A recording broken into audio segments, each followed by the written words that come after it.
Right, 503. Yeah, I'm gonna start. Everyone is all set. Cool. Hello, everyone. Thank you for joining us here on Pro Camera Reviews. This is a brand new show from the staff over at the Photographer, and we aim to find a way to help keep everyone entertained right now in the COVID-19 coronavirus era. So we figured this is actually an idea for a show that we had a while ago. We just never really worked on it. And recently I thought, actually this is probably the first perfect opportunity for us to do it. So this is a show all about us talking about the reviews that we've done here on the Photographer. In addition to that, some of the stuff that we've been currently working on and some of the stuff that, you might see in the next couple of days. But it's really interesting. This is a pro camera reviews show, but the first episode, we're talking about all lenses. So yeah, it's more like a pro photography show more than anything else. So here I am joined by the rest of the reviews team. We have reviews editor Paul Rip here. Hey, everyone. And we have gear editor Brett Day here. Hey, everyone. I'll have you guys really talk a little bit about your jobs. Paul, you want to talk first? Sure. So, as Chris introduced me, my name is Paul Hipp. I'm based out of New York as well. I am the reviews editor for the Photographer.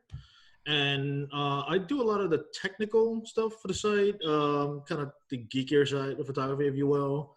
Most of what my duties are for the site is to review the latest lenses, cameras, and other photography-related accessories. And so I guess I'll pass it on to Brett. Thanks, Paul. Yeah, so as Chris said, my name's Brett Day. I am actually based in Oklahoma. My job title is the gear editor, so I'm responsible for doing things like roundups and affiliate-based posts. I also do news and reviews as well as some educational pieces. In addition to that, too, I think Brett also has the most unique accent of anyone I've ever heard. Yeah, it's kind of that whole British Okie thing going on right now. Yeah. I personally hear a lot more of the Oklahoma, but I remember, I hear more of the British, but I remember when we got on the phone with Bob once. Bob, who's one of the co-founders of Dumbo Media, does our advertising. He was like, "Oh man, like I couldn't figure out your accent." And I was laughing so hard. Brett's got one of those accents that cover multiple time zones. Absolutely. I love that. Yeah. It's crazy because sometimes I really wish that my New York City Queens accent could come back, but I can't bring it back on command, unfortunately. So yeah. All right, folks. Well, we're going to get started in this. So we're talking about a couple items today. So first off, Brett finished reviewing his Canon RF 15 to 35 millimeter f2.8 L USM lens. Jeez, these are long names. Mm-hmm. We produced and published that review a little while back. Paul is going to be talking about the Fujifilm GF 45 millimeter to 100 millimeter f4R LMOISWR. I'm going to get through the alphabet by the time I'm done here.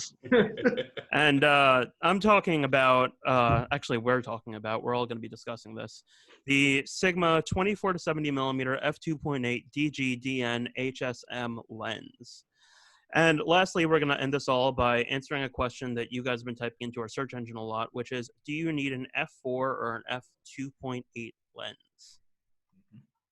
So Brett, I mean, we published this review a while ago, and you were testing this lens on the Canon RA, which is specifically formatted more for astrophotography. What'd you think about this lens, man? Yeah, on the RA, this lens was fantastic. I can imagine how great it would be on the EOS R, EOS R as well. But I was really excited about this lens when I used to shoot Canon dedicated for 15, 17 years or so. I always used the 16 to 35, 2.8. So I was really looking forward to this lens. Overall, it's fantastic. It's razor sharp. It's great for astrophotography and for a bunch of other genres of photography. Ergonomically, it's, to me, a big lens. I know you and I have spoken about this. Probably not as big as some of Canon's other RF lenses, but still big. It is in fact also bigger than Sony's 16-35 2.8 as well. This is the lens right here. Can you hold that up to your forearm just for like a scale? Your forearm. Well, how about I hold it up to this little beast right here? This is the Olympus 7-14, so it's a 14-28 equivalent, 2.8. Okay. And side by side, you can see those two right there. Yeah, like that's a big David versus Goliath going on there, really. Yeah. But really, I mean, given its size, it weighs just under 2 pounds. It's like 5 inches long. It's about 3.5 inches diameter. It actually feels really good in the hand, though. It's not too heavy. It balances really well on the RA, so it would be the same on the R. Might be a little bit different on the RP, but overall, it feels really good in the hand. I can imagine it really outweighing the RP, like sitting there like this is the RP and this is the lens. It's like, right, yeah, it'd be a little front heavy for sure. But on the RA, which is essentially the same camera as the R, it feels great. It feels perfect. I mean, I have no problems with how it feels in the hand. You know, it's really interesting too, because someone said this in the comments. They were saying, you know, and I actually agree with you. You were saying, yeah, it feels great, but it feels plasticky. And yes. I think you guys will actually agree with me on this. When something is plasticky, it doesn't necessarily mean that it feels bad. And in order to really explain that, I want to harken back to, like, I think it was the Canon AE1. It was actually made out of plastic, if my research is correct. A lot of people, they thought it was made of metal, but Canon spent a lot of time, and I think we actually worked on an article on this, working to ensure that the plastic was just right so that it felt like metal. But in addition to that too, so to back you up on this, like I have the Canon 50mm f1.2 RF, and I have the Sigma 35mm f1.2 for Sony. And like some parts of it feel like metal. I've always wondered if it really is metal. Sigma used to say that it's like a composite of some sort. Yeah, and now they're alloys, from what I've heard from the engineers. Yeah, that's what I've heard as well too. And then I've heard different things on their website. So like, I don't necessarily always know what it is. Versus like the Canon feels like there is a plastic, but even though it has like a plasticky feel, you should know, and especially for the fact that, you know, we abuse these things, we bring them out into the rain all the time. It's a standard part of our tests. They're actually built pretty well, to Brett's point. Yeah, absolutely. It definitely doesn't feel like a cheap plastic like you would expect to find on, say, the 51.8. This feels like a premium quality plastic. You know, I don't think it's a premium quality plastic. That's great. Yeah, premium quality plastic. It's it doesn't feel cheap. I mean, it doesn't. I mean, I was maybe expecting a little bit more given the price of this lens. But it gets the job done, and I think it's going to survive what most photographers are going to put it through. Now, this lens, I think it's at $22.99, if that's correct. And $22.99, yeah. Yeah, so it's interesting too, because let's say someone wanted to move over to Canon for the RA system, and they wanted a lens like that. Let's say they were on Sony. Currently, their best options are like the 16-35, and then there's a couple primes. But if you really wanted to zoom, there's Sigma's 14-24 f2.8 DGDN, which is like $13.99, and the Canon lens is like double that price, pretty much. Absolutely. It's also the RF version is also $400-500 more expensive than the older EF version, which you could adapt as well. Yeah.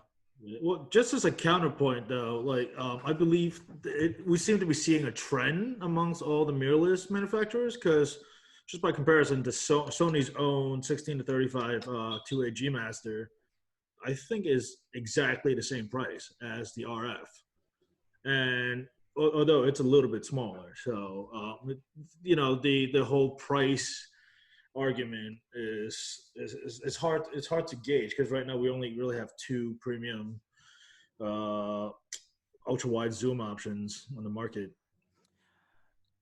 Yeah, actually, I was about to say, I'm sitting here thinking about the L mounts, and they have a 16-35 f4, but that's on a 2.8. Much lighter, and also just to go back on the plastic point too, it's same with metals. You have like aircraft grade aluminum, and then you have crappy aluminum.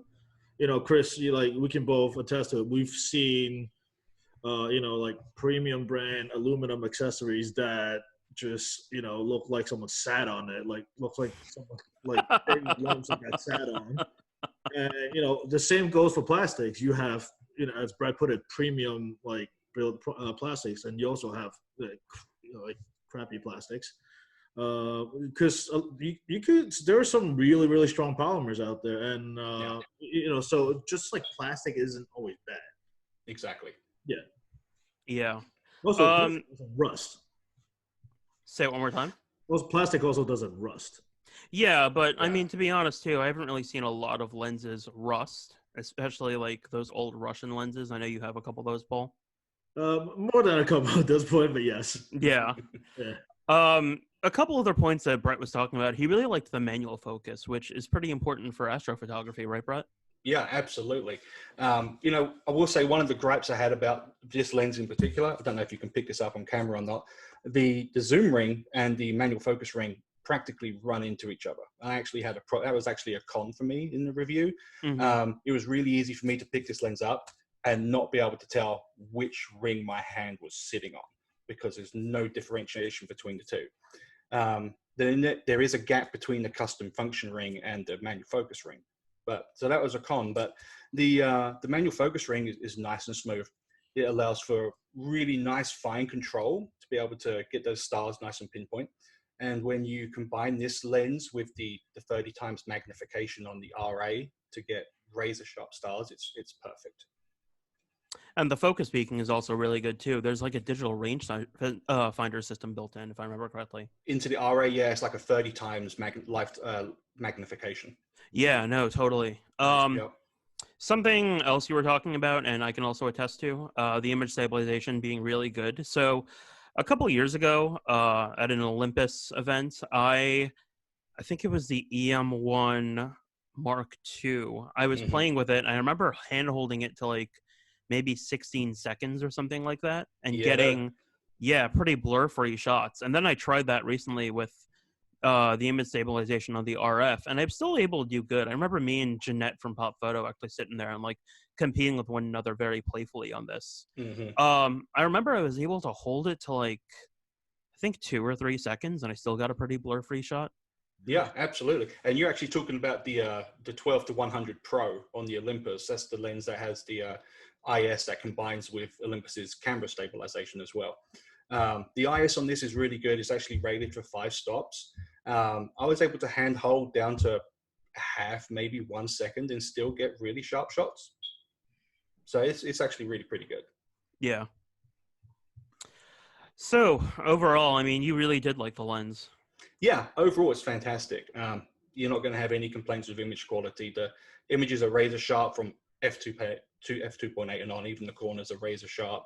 The colors are really fantastic, even on the EOS RA, which really isn't designed for daytime shooting. You can shoot in daytime, and the colors produced with this combo were really good.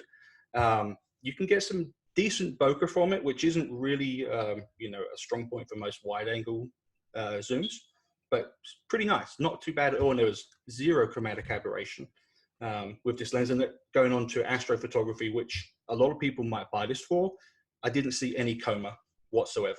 So that's another strong point. I really wonder how this is going to do with the EOS R5 when that comes out. I think it'd be. I don't honestly think this lens is really taxing the sensor in this RA at all. So I think it'd do just fine. Yeah, it's super sharp, and it's also built really well too. Yes, absolutely. Yeah. I'm trying to remember the build quality test you did this. Didn't you take it out into the rain once or twice? Yeah, I took it out into the rain, took it out into the snow. There was absolutely zero problems. It worked just fine.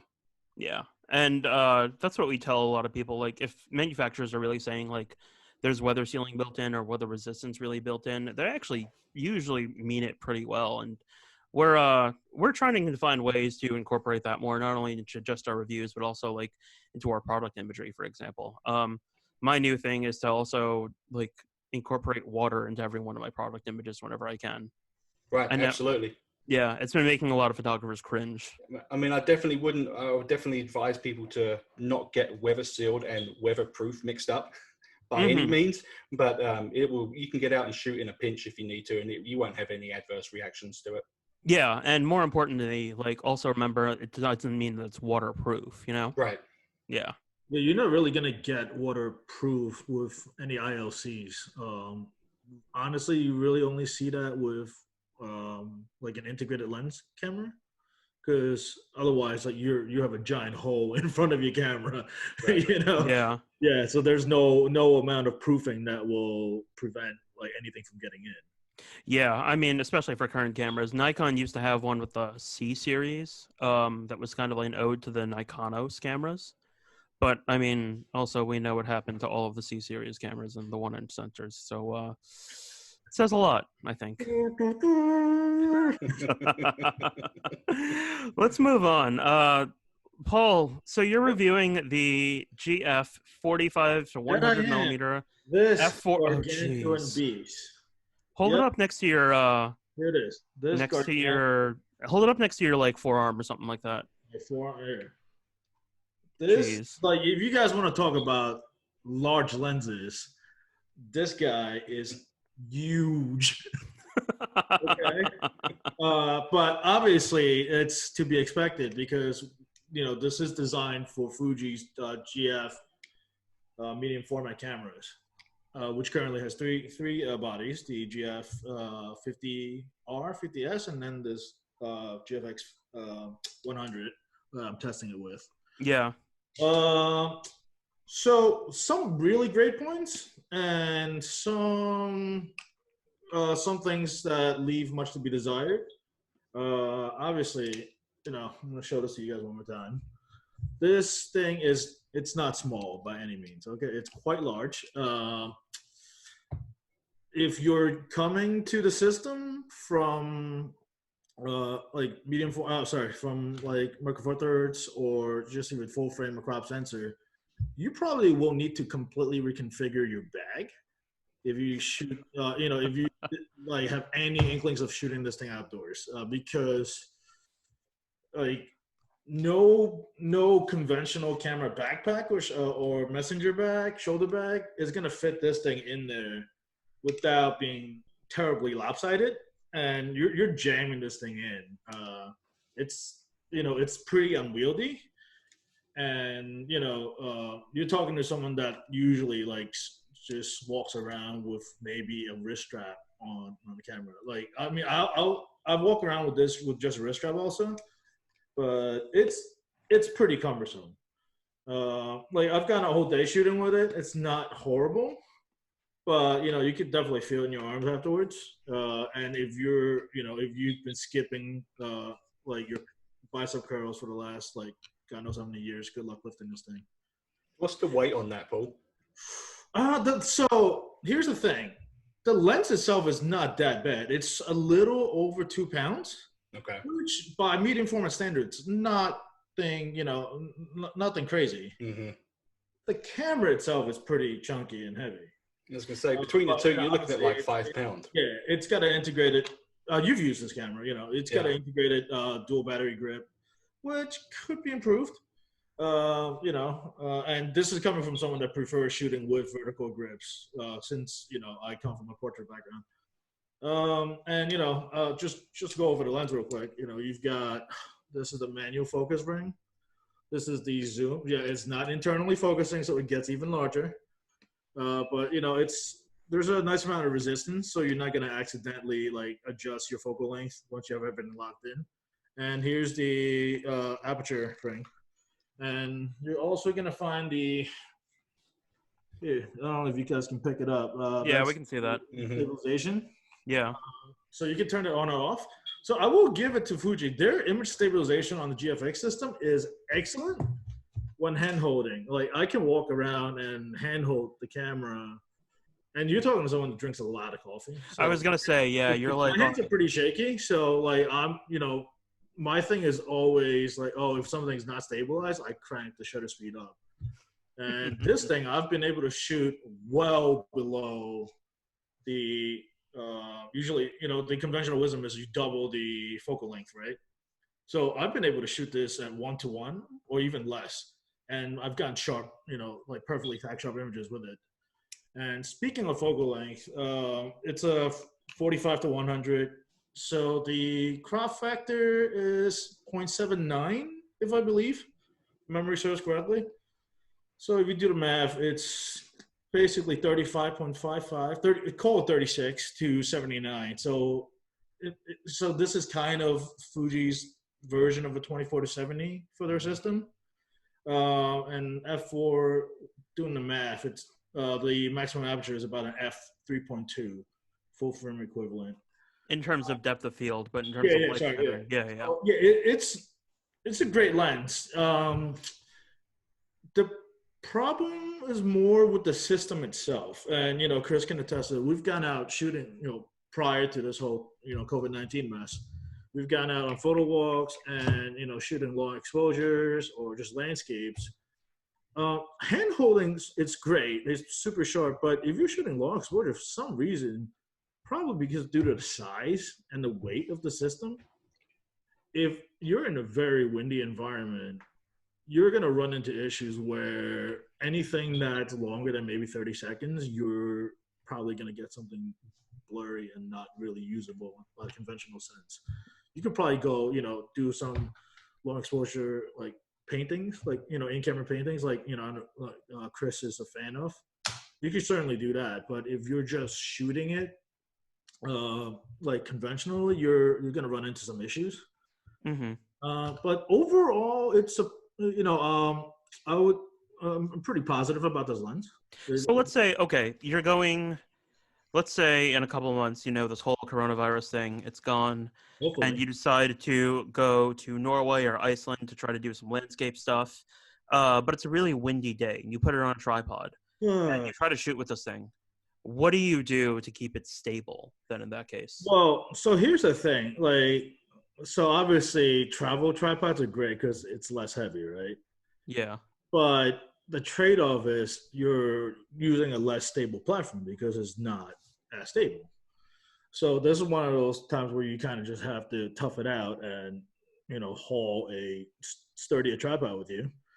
And you probably want to turn off IS when you have it on a tripod. And so I've actually found some success by switching over to electronic shutter to even eliminate any like shake that comes with a mechanical shutter. Mm-hmm. Yeah. So, but obviously it's still not perfect. And one would think that this would be like the perfect travel landscape camera, right? Because you've got 100 megapixels, 102 technically. Yeah, but they were also using that a little bit in their marketing campaigns, along with like doing adventure stuff. Right, which is kind of, I feel like it might actually be more suitable given how good the IS is when handheld. Because the lens itself, the body itself is already stabilized. Sorry, the sensor rather. And then the lens, I believe, has 5 stops of image stabilization. So I think if you add that together, it's like 6 or 6.5. Don't quote me on that. My math might not be exact on that, but it's pretty great lens. From as a portrait guy, obviously I would prefer something a little bit longer, but it's still perfectly usable in the long end. You're gonna see a little bit of vignetting. I've certainly noticed it on both ends of the focal length, but it's very easily mitigated in post. Like it's 2 clicks on Capture One. Something that I've noticed about both the GF system and the X series system, personally speaking, and like when I go into like Fujifilm Facebook groups and stuff like that, a lot of people usually go for their primes more than their zooms. And like even now that I think about this, like I don't know any actual Fujifilm photographer that isn't an influencer that really uses their zooms. Of course, I could be wrong.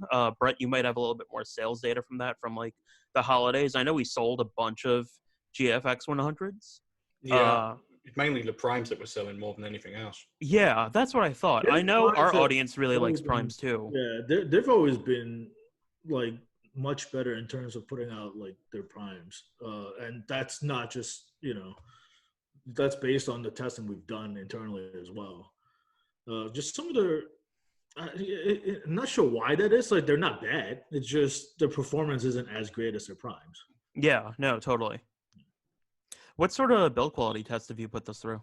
Well, okay, so like let's see. While we were still able to go out, as I was shooting long exposure with this, the skies opened up on me. like multiple times, pretty much. With the exception of the one time that both Chris and I went out to shoot on the weekend, all the other times I've gone shooting with this lens that wasn't in the studio environment, I've been rained on. Like no joke. So this thing is weather sealed. This this guy is weather sealed, and Fuji's weather sealing is excellent. Yeah, I've you been know, into, like museum. barring winds and other stuff or like earthquakes. This guy is great. Like you could shoot in the snow, you could shoot in the rain. It'll be fine. I would suggest you probably get a plastic cover for the hot shoe for the camera. But the lens itself and the body's nothing to worry about. And I know that something that you were also talking about was the minimum focusing distancing on the lens. You really wish it could focus. Yeah, this is not something you want to use for macro work. Not at all. Yeah, it's not the worst I've seen, obviously, but just know what you're getting into. If you shoot a lot of macro work, or if you're gonna do close-up work, just well, the thing is, you also have 100 megapixels. Yeah, but also there are times though when you are a documentary photographer, and I've done this with the 50R, when you're using the zoom lenses and you really want to get closer to a subject because you're documenting them. Yeah. And in a situation like this, even with those zooms, you still need to get closer, but the lens and the camera won't really allow you to do so. So you have to step back and just find a way to adapt. Yeah, it's an issue for sure. It's just one of those things where you kind of have to learn the limits of the lens and kind of get used to it. If you're like a zone focusing guy and you don't even rely on the AF, just keep it locked to. Unfortunately, you can't really lock the focus, because there's no lock on the manual focus ring. There's enough play, and there's not like a lot of play that where you can accidentally bump it. So if you just keep it locked to a certain focal length, you should be fine. Although if you're going to shoot a lot of street, not the most convenient form factor. I think it is. I totally think it is. It's obnoxious. Like, talk about scaring people away. If you're trying to, like we have friends that are, that their focus is documentary photography, and you're not gonna escape like unseen. But people are gonna notice that you're walking around. You're walking around with a giant cannon in your head, basically. And when you say Canon, you mean double N? Oh, not, 2 N, CA. Yeah. Yes. Exactly. Yeah. So yeah, I know you're working on the review for this lens. Do you have any other final thoughts about it? Well, so here's the thing. It's combined with some of the other features you get with with just Fuji in general, with their X system and the GF system, GFX, sorry. The colors are great. If you're the type of photographer that doesn't like to spend, all day in post, you could very easily get away with the images you produce straight out of the camera. Yeah. The film simulations and the different adjustments, like you can adjust color chrome, you can adjust the simulated noise. You could create excellent images straight out of the camera, and the pop you get from it's that quote unquote medium format look that people talk about. If you're a portrait guy, it really sets your subjects apart. You produce some excellent images. Yeah, you were doing that recently with this, and then alongside you were shooting that new Canon 85-1.2 DS lens. I was. Yeah. So that's one of those situations where you kind of have to pick. There are special tools for special jobs. So piggybacking on what I was talking about earlier about how the long newer end of the focal range of this lens, it's perfectly fine for portraits. It is. But by virtue of the defocusing and how wide the maximum aperture is on that Canon RF 1.2, the Canon RF 85 millimeter 1.2 L USM DS. I think I got most of the letters in there. So not only is it a f1.2 maximum aperture on a 35 millimeter sensor, 35 millimeter size sensor, it's also got a defocus, a smoothing coating on it. So it's you're getting bokeh that you're not going to get even on a medium format lens. What I would Yeah. really like to see is for Fuji to make even faster primes for the GFX system. You give me like the equivalent of like an F2 or even lower if that's even possible, like 110 or beyond.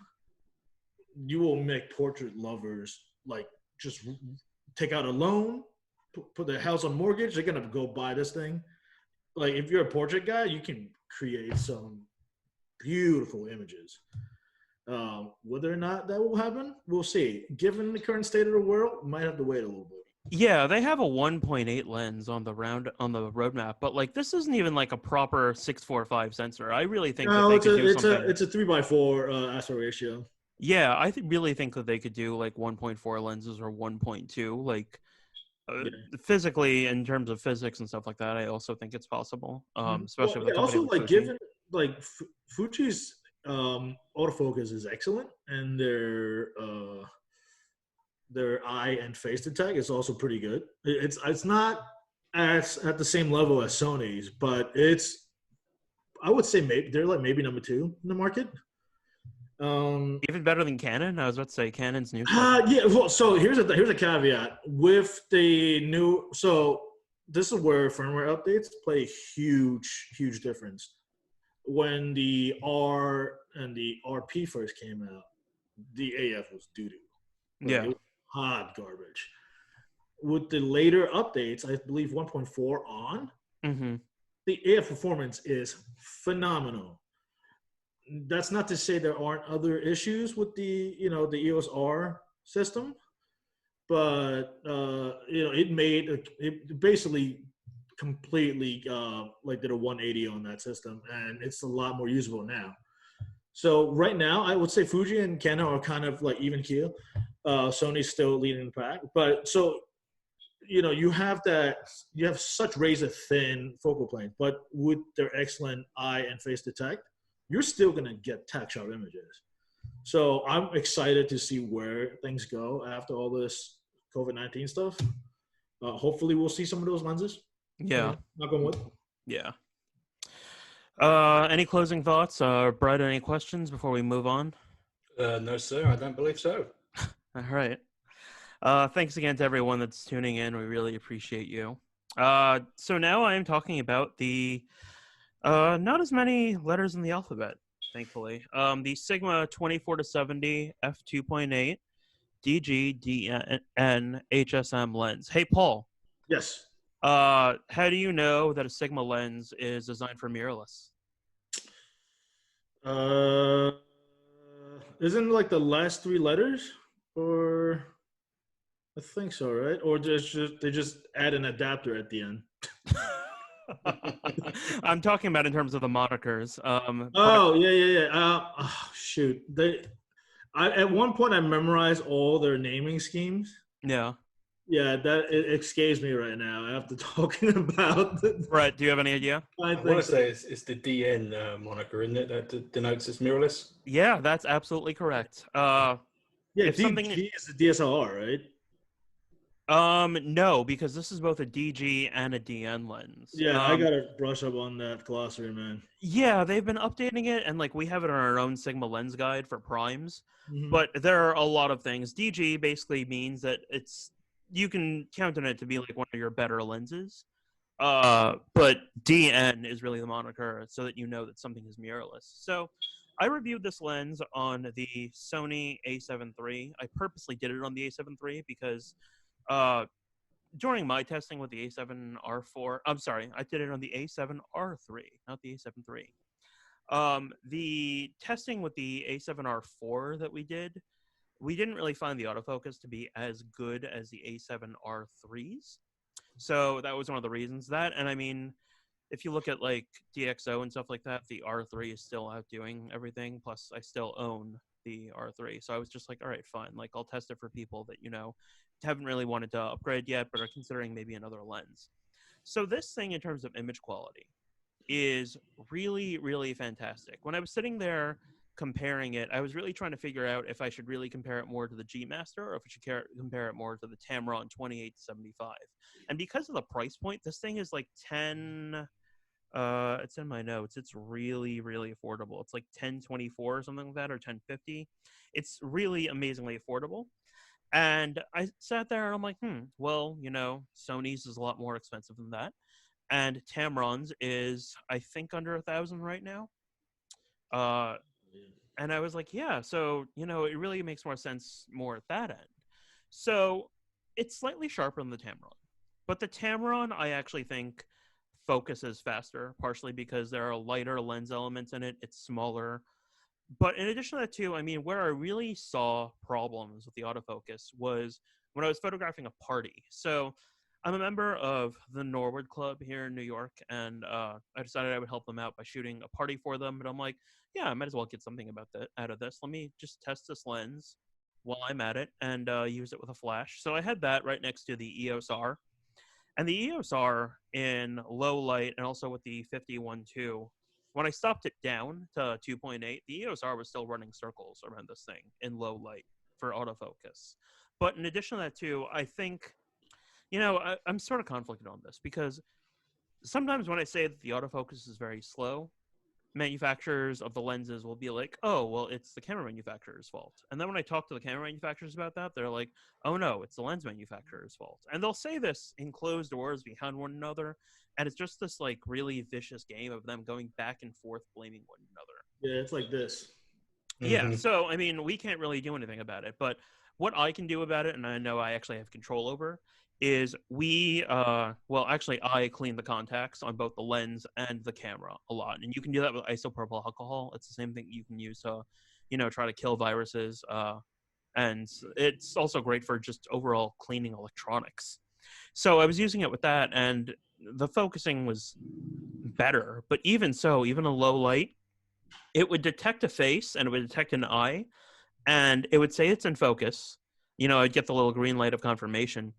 And then I'd shoot, and it would be slightly off. And there were a lot of times where I was really disappointed at that. It would happen a lot more at the telephoto end, and obviously, like, that makes sense in terms of the laws of physics. Like, if you're focusing 5 feet away, but at a 24 millimeter versus a 70 millimeter at 2.8, less is going to be in focus at the 70 millimeter than it will be at the 2.8 area.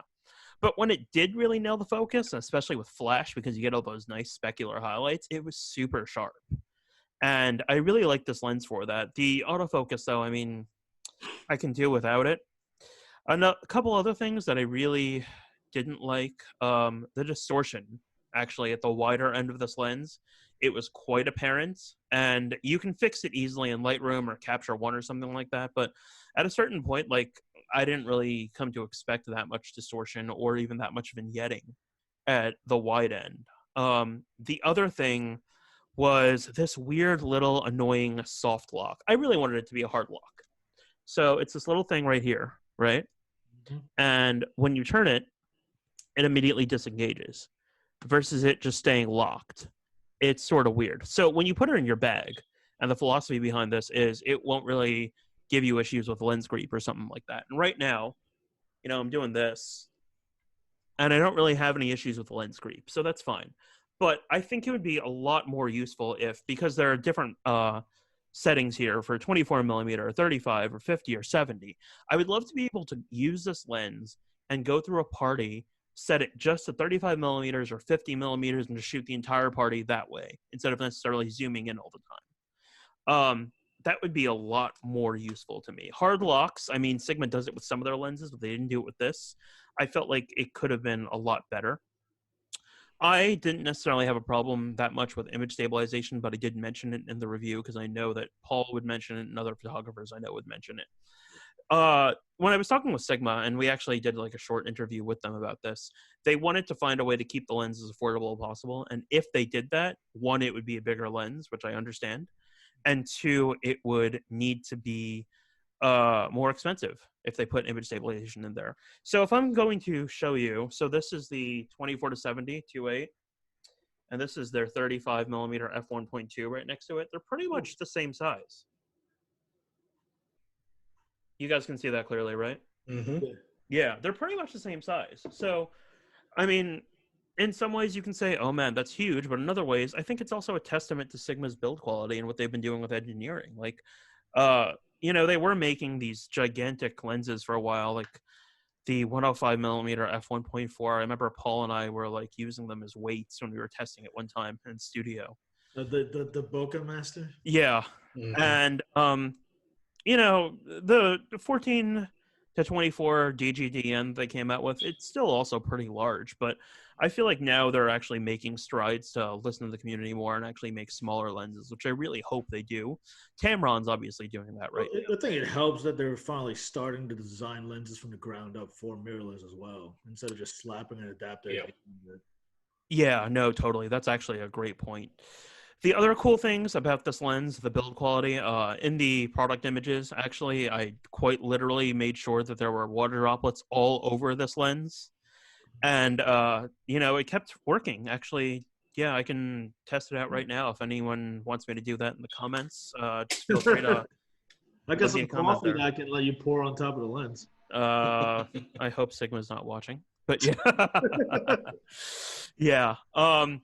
Actually, I've always thought about that. Like, for example, when you go to these events, and actually this used to happen when I would shoot weddings a lot more, like people would spill beer or wine on you, and some of it would get on the camera. Goodness. I don't know if I would want to sit there and, have a little bit of, water or beer or anything like that necessarily going on it. Water would be okay, but like beer or wine or, a Jack and Coke or something like that, I don't think I want to do that. Yeah, drunk brides on the dance floor bumping into you, that's fun times, man. Yeah, not even that. Bridesmaids. That life. Seriously. Other things. I mean, do you guys have any questions about this lens? Like, what do you guys think about it? Paul, I know you were considering possibly buying it. I'm thinking about it, and this is coming from a guy that loves his primes, but given the current climate, I'm gonna wait a little while and see what else comes out, and also just not trying to spend any money at the moment. When you say climate, you mean the beginning of spring and the end of winter, right? Because no, I mean what's happening in the world at the moment. Completely understand that.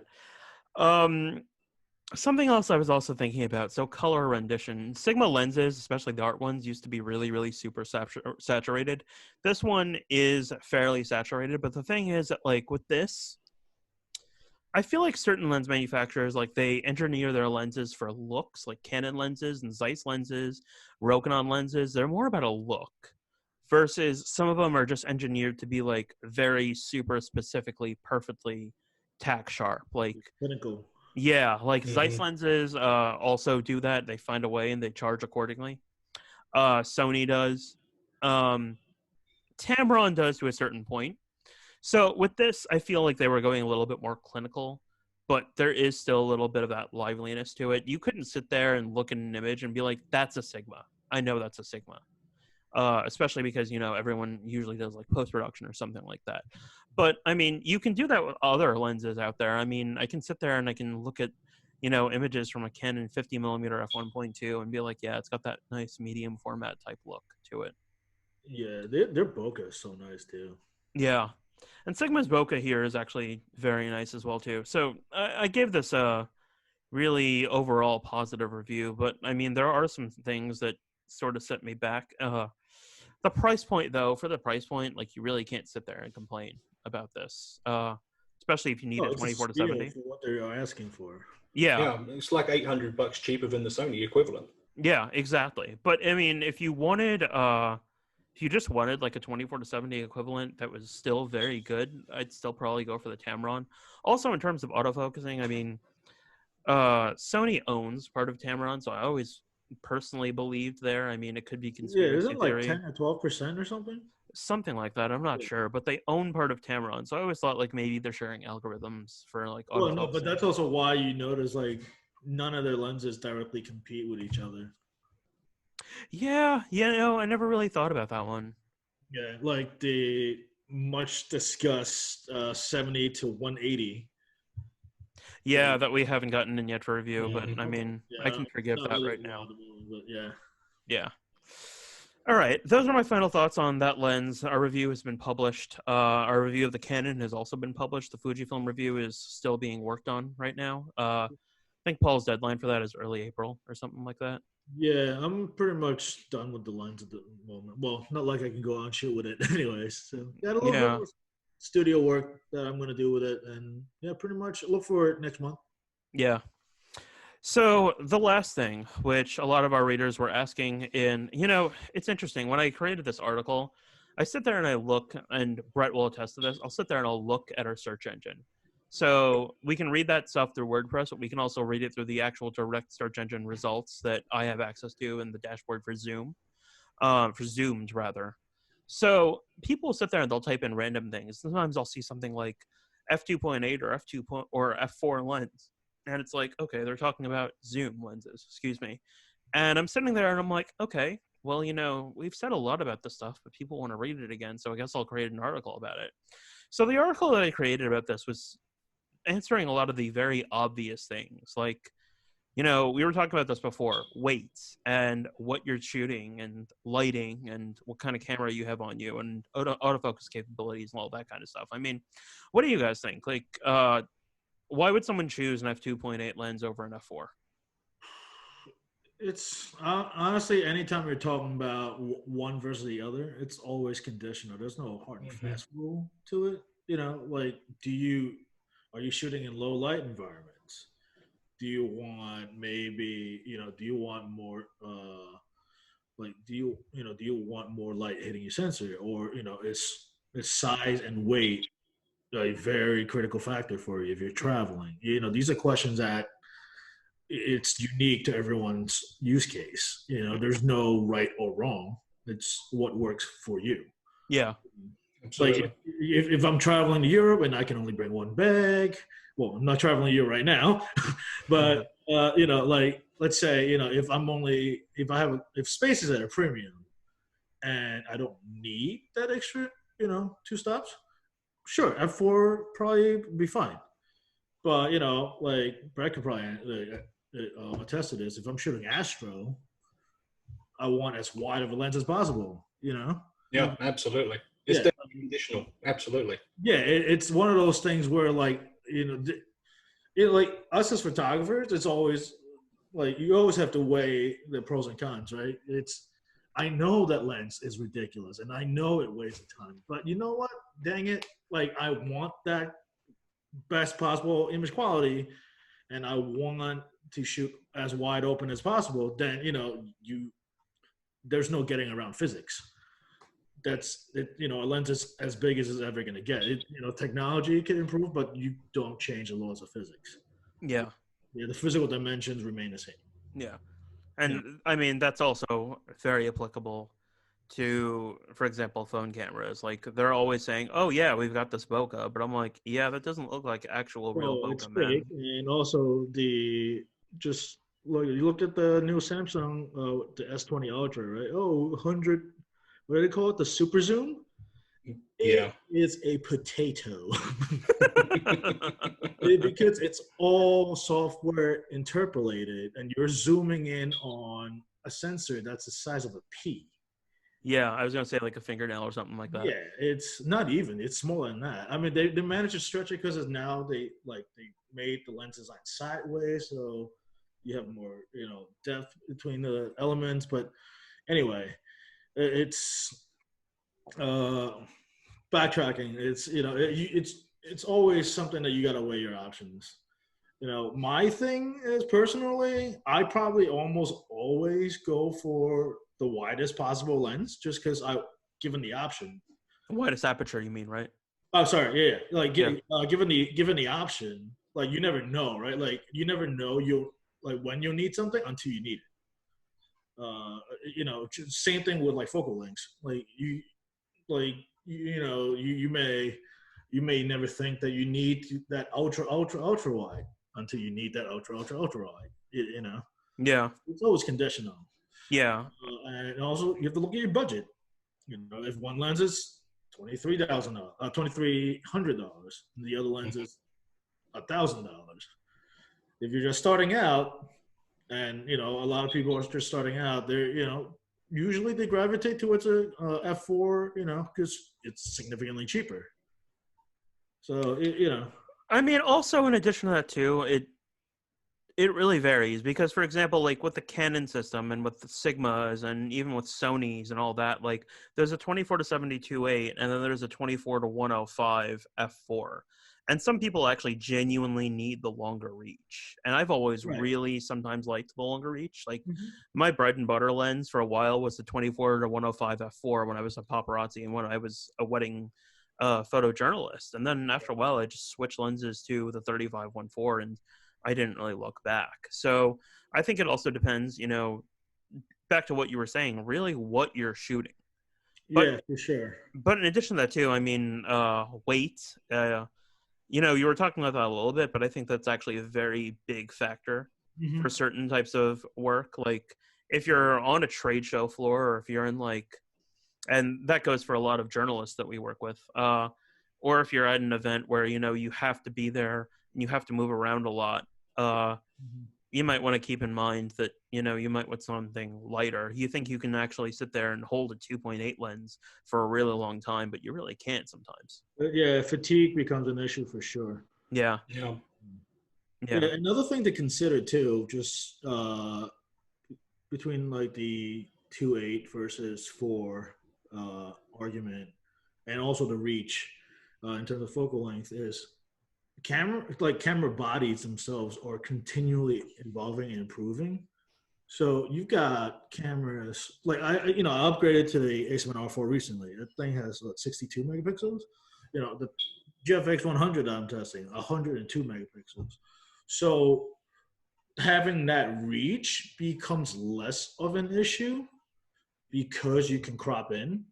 Or some people, like I know photographers that they'll just get a lens and just shoot it in like 35 millimeter mode because it doubles their, like, quote unquote doubles their the lens reach, and it's not much of an issue because you have so much resolution on the camera. Mm. Yeah, I'm going into camera technology. Also, sensitivity is so much better now that you don't maybe need like that f2.8 because the size trade off matters more to you. Because if you're let's say you're shooting like a festival and you're walking around all day with the camera, your wrist is gonna hurt at the end of the day. So Mm-hmm. you don't need if you're shooting with like a camera that has excellent low light capabilities, maybe just get the f4. That's exactly what I was going to say as well, Paul. I mean, ISO capabilities of cameras nowadays, you can almost negate that 2.8 to f4 just by sure. bumping up the ISO. And you're not going to notice a difference in quality, a big difference, unless you're pixel peeping. And looking at the past 2 years, right? Like the A7 III completely changed the landscape of the market, and that camera, their low light sensitivity is so good that you could kind of get away with not having a 2.8. I'm personally, I probably still want a 2.8. Just that's part of the I guess you could call it the gear acquisition syndrome. I mean, you can take your 2.8. I want my primes at 1. No, well, yeah, obviously, I'm a prime guy. First and foremost, you give me a prime, I'll take a prime all day, every day. Yeah. But one of the benefits of the zoom is the versatility. Right. If you're stuck shooting from the pit, instead of having multiple bodies, you just have one lens that covers a huge focal length, and that you can shoot wide and you can punch in. Mm-hmm. And that's been an age-old argument between primes versus zooms. Yeah, that doesn't change. Brett, do you have any final thoughts on that? No, I mean, I know you're a prime guy and Paul's an f2.8 guy. Personally, I've started reaching for the f4s, mainly because the ISO capabilities of cameras anymore and the weight benefits and the amount of money I get to keep in my wallet outweighs the 2.8 for me. No, I feel you. And also, personally, usually when I'm grabbing a wider lens or like a zoom lens, I'm probably on the road, traveling. And the only time I really use them is probably for landscape work. Right. Most people know me for my portraiture work, but like when I'm bringing a lens like that with me, it's usually when I'm shooting, like landscapes, and which usually means I'm probably shooting long exposures. Right. So 2.8 really doesn't matter unless I'm shooting astro. Exactly. Yeah. So it's it all boils down to use case. And Brett, even though you have all that money extra in your wallet, let's be honest, you're going to go buy more lenses anyway. Yeah, this is true. You just got me in a lot of Don't trouble. tell his wife. I was going to say, yeah, she's on here. She is. Shoot. Yeah, she is. My wallet's going to go missing Hi. tonight. Right, exactly. All right, we are going Brett has never bought a lens for the past year. Taking a look at the questions in the side, we need hats, maybe a hat giveaway. I considered that, honestly. There are a couple other pieces of photographer swag that I have possibly in the works. It's just, everything's being held up right now. But I appreciate that thought and comments, Alex. Stanford Chu talking about laundries. Yeah, that's because we were talking about laundry. Thirds. Yeah. Alex wanted banana for scale. Honestly, when we were sitting there, like looking at the lenses, I was thinking that too. Like we should have bananas, and I was gonna buy bananas today. Yeah, too. but you have big bananas and small bananas. Not Chiquitas, man. We're gonna go for like bigger bananas, but yeah. Stanford was saying that's why I love Micro Four Thirds. That's a reference to something we're talking about. Carbon fiber feels very plasticky, but it's incredibly strong. Yes, that is correct, Corey. I've seen that. Light. Yeah, it's incredibly light. I just really wish that bag manufacturers, found a way to really put the tripods below the camera bag instead of on the side. And actually, I found out about that. I was talking. Yeah, center align the tripod mounts. Yeah. Actually, it's crazy. I found out why that wasn't happening. So I think it was talking to someone over at Tamrac or something like that. They own the patents. And like because of that, bottom hold the. Yeah. Really? Yeah, they own the patent. So I think sometimes it's a patent issue. You can't for anything, I guess. Yeah, I mean, but there was also patent issues for a while for weather sealing. I know that from talking to other manufacturers. So maybe it just needs. No, but yeah, that's certainly a challenge because like people don't realize it until they go on like a long trip.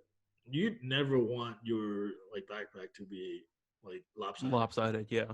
No, totally.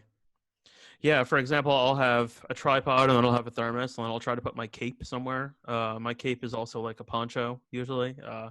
People that have been on trips will be able to attest to my cape. Well, yeah, like or when I was going to San Francisco like 2 years ago, and then I had the Peak designed backpack like filled to the brim, and then I had to slap the tripod to the side, and it just made life hell walking from one end of the airport to the other. Totally. Michael is saying metal lenses dent, plastic lenses bounce from my experience of dropping stuff. Yes, I agree with you. But it's very difficult. Crack. Yeah. Plastic cracks. Metal lenses, it's very difficult to dent them. I guess it's sort of like the watch community, sapphire glass versus like acrylic glass. Sapphire glass, it's very difficult to actually, hurt it in some way. That's a euphemism for your acrylic glass. Yeah, right. Exactly. Michael, not sure if you're talking about taking questions, but curious as to your thoughts as to what Nikon is going to do, if anything, to keep up with Canon and EOS R5 and the EOS R5 and the Sony's continued production. I've been wondering that myself. Yeah, good question. I mean, the firmware updates, like firmware update 3.0, we publish our 24mm f1.8 lens review, and I had a reader actually Facebook chat me being like, hey, this says you guys published it you were done with it in January, but firmware 3.0 came out and you should probably retest it. And then I remember like being like, no, I actually did test it. So I found something in a search engine, and it's slightly faster than Panasonic. I was saying that it ran circles around Panasonic. In some ways it does, but in most of the ways, no, it doesn't. And I've had readers say, oh, Panasonic's faster than Canon. No, it's not. No, it's not, especially like now with the new firmware updates. No, going back to what I was saying with firmwares now, you're getting you're essentially getting a completely new camera. Mm-hmm. You know, it's so important now for camera manufacturers to follow through on the post-launch, you know, like maintenance of the cameras, because you know, like we're seeing the features that were for a long time limited to one manufacturer kind of being like introduced to other competing systems in firmware updates. And you know, Fuji has been doing this for a long time. They've been kind of known for their post-launch support of the cameras. So even if they launch a new camera, you're getting maybe all or like 85 to 95% of the features of the newer cameras. Maybe that's something that Nikon can actually do with firmware updates. We hope. I mean, they've been doing it with the Z6 and Z7, and it's pretty popular. Somewhat, I don't want to say pretty, but it's somewhat popular with the video crowd. It's what personally, I feel what they do within the next year and a half is super important, and this whole COVID-19 thing is not helping them one bit. Yeah. I gotta say though, their lenses are stellar. Yes. They're 2.8 stuff. Some of their initial lenses could be a little bit better. Their primes are glorious. Yeah. I'm trying to remember because I think the 24 is actually one of my favorites. The 85 is great. 35 wasn't too great from what I remember. I'm trying to remember. Did you test 35 or did I? I think I tested the 35 and the 50. The 1.8?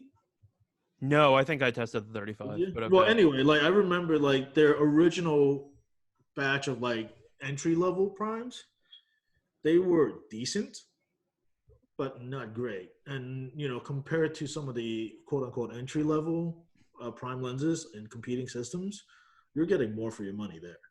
I also don't think an $8,000 0.95 50 millimeter. No, that thing is an outlier. So, Yeah, that thing's for people with more money than sense. Yeah, exactly. Yeah. Jazz1 says, I'm wondering if the newish Peak Design carbon fiber tripod will work well here. Expensive but interesting. You're also dealing with, well, again, physics, right? Something that's so lightweight and small, supporting something this gargantuan, you need other stuff to weigh it down. So the thing is, like, you may have the lightest tripod in the world, but if you have to carry like 50 pounds worth of sandbags, you need to stabilize the darn thing. Yeah. Yeah. Also, as an editorial policy, I should let people know this and remind them of it if they didn't know it. There are companies that support that company Unsplash, and Peak Design was one of them a while ago. So because of that, we actually stopped reporting on them because we feel it's very unethical to the photo community and even with reviews. In the past Unsplash contest, though, they pulled out, but there were a lot of companies that returned. I think Brevite was one of them. InstaSize was another. It was really crazy. I saw Condé Nast there, I think, and Vice. I believe. Yeah. So we're not really for companies that really, sell out the community that are trying to help and trying to market to. So we're reevaluating whether or not we're going to test Peak Design stuff again. Michael says, love the tripod. Wish I could afford it. Spending too much on toilet paper these days. There are special ones, actually. If you go to Amazon, you type in specialty toilet paper, you might be able to stock up on those. I'm not even kidding you. I was doing it the other day. Yeah. Toilet paper is a luxury, according to Robin Wong. If you're talking about the Peak Design, yes, it's expensive even compared to other carbon fiber tripods. I have heavier metal tripods that would probably do in most settings. Oh, in terms of like the GFX, basically, that's what he was talking about. Yeah, Paul was using a Sarui after a while, which is very heavy and very big, and I think I only really used it for like medium format stuff and large format cameras. But yeah, Stanford saying we appreciate you, thanks. For each of you, would you choose the Sony 24 to 105 millimeter f4 over the Tamron 28-75, and why? What's your reason why? So I will go first on this. I did not like the 24 to 105 f4, and the reason why was because I found the build quality to be very lacking. when I was testing it, Sony actually brought us out to the desert in to photograph, I think it was drag racing or something like that, or something very drift racing. And I remember a lot of sand getting into and onto the sensor from the lens and shooting an entire series of images and being like, oh man, this guy is completely, totally sharp in every photo.